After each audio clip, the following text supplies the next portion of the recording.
रानी लक्ष्मीबाई। लक्ष्मीबाई का जन्म वाराणसी में 19 नवंबर 1835 में हुआ था।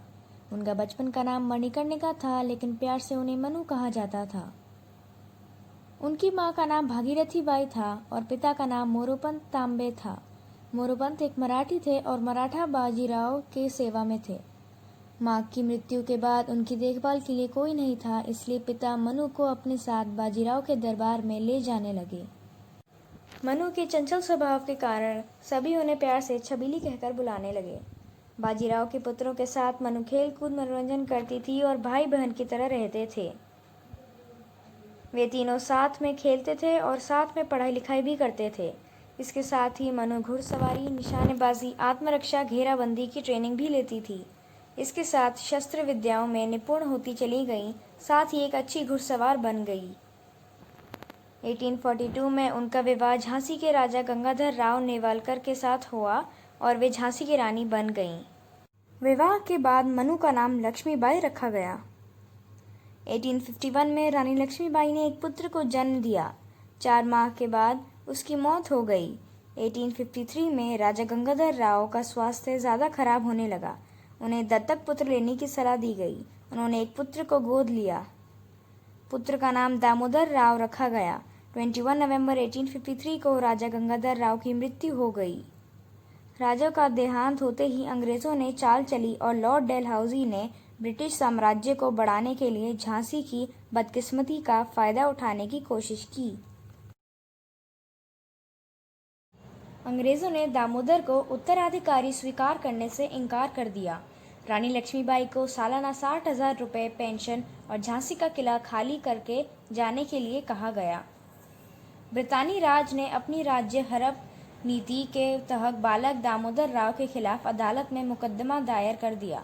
मुकदमे में बहुत बहस हुई, परंतु इसे बाद में खारिज कर दिया गया।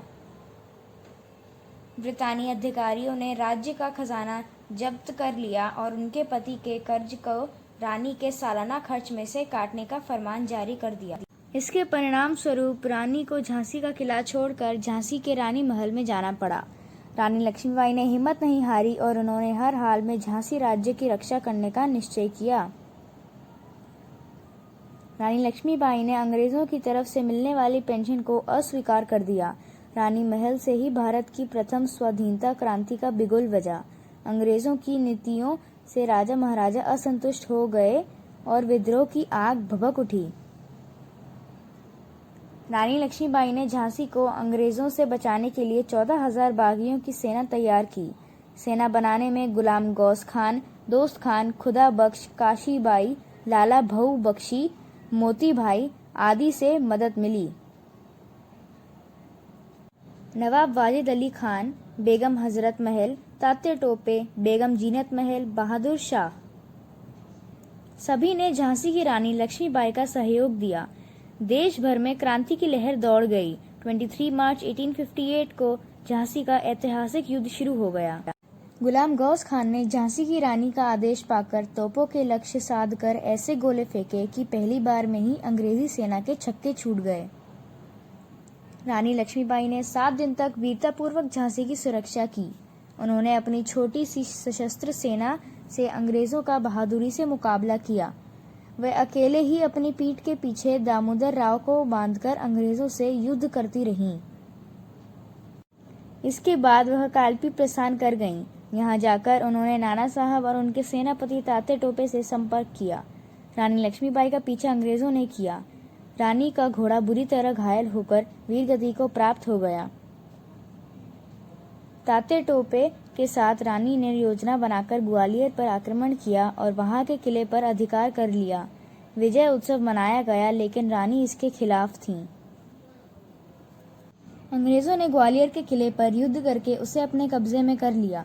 रानी लक्ष्मीबाई ने इस युद्ध में भी दुश्मन के सामने हार नहीं मानी और वीरतापूर्वक अंग्रेजों से युद्ध करती रही।